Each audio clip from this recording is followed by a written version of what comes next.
Hello guys, आप सभी का स्वागत है। मैं हूं संदीप संपूर्णा और आज का यह वीडियो समर्पित है हमारे देश के पहले सीडीएस जनरल बिपिन रावत, उनकी पत्नी और उनके साथ 8 दिसंबर 2021 को हेलीकॉप्टर क्रैश में शहीद हुए अन्य 11 ऑफिसर्स को। दोस्तों, मुझे जैसे ही न्यूज़ मिली बिपिन रावत जी अब नहीं रहे, मानो जैसे मेरे पैरों तले जमीन खिसक गई हो। मुझे यकीन ही नहीं हो रहा था कि ऐसा कुछ हो गया।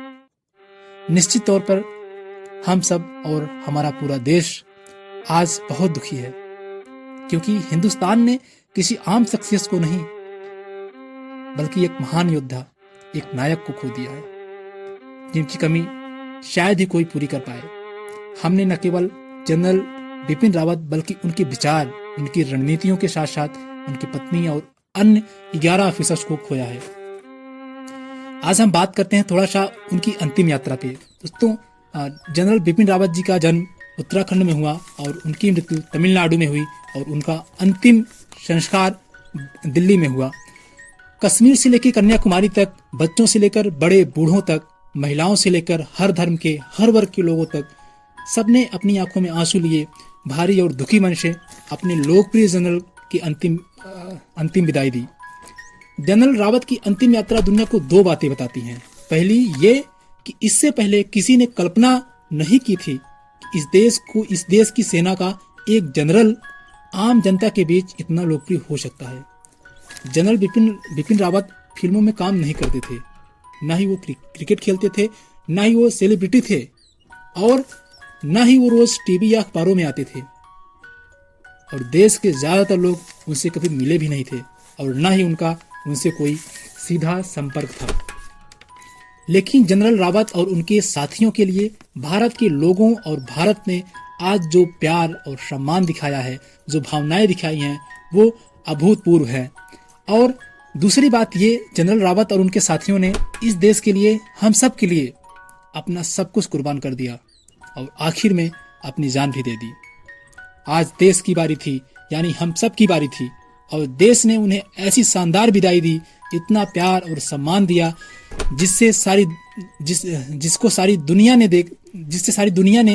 देख लिया कि भारत में राष्ट्रवाद और देशभक्ति की जड़ें कितनी मजबूत हो चुकी हैं।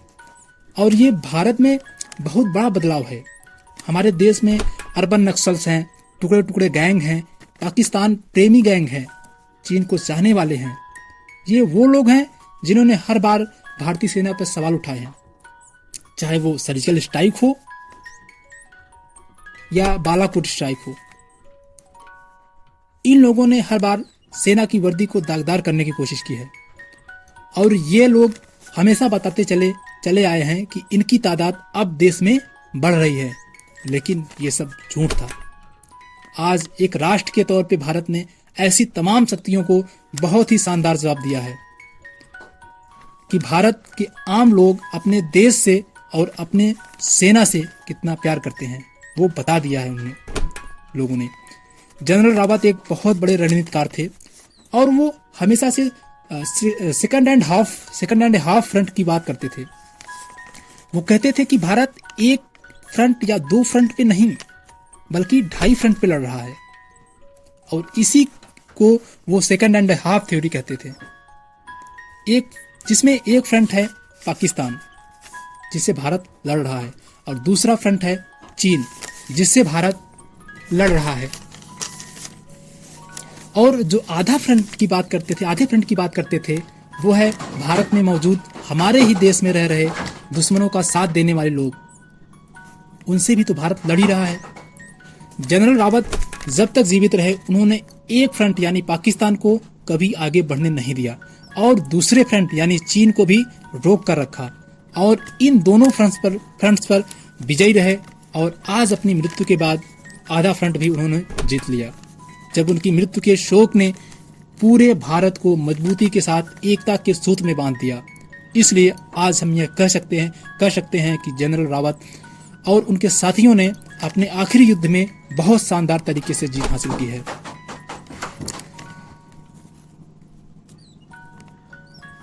इसलिए हम सबकी तरफ से यही कहेंगे कि जनरल रावत, आप बहादुर सैनिक थे, बहादुरी के साथ जीवित रहे और उतनी ही बहादुरी के साथ आप हम सबसे अलविदा ले लिए। और दूसरी सबसे बड़ी बात, आपने अपने जीवन में कभी हार नहीं माने और आज भी विजयी होकर यहाँ से चले गए। विजयी इसलिए कि आप हर फ्रंट पर विजय हासिल की, पूरे देश को एक साथ खड़ा कर दिया और आज पूरा देश दुखी है और आपको प्रणाम करता है, आपको सैल्यूट करता है। आप जैसी शख्सियत शायद ही कभी भारत देश को या हम सबको मिल पाए।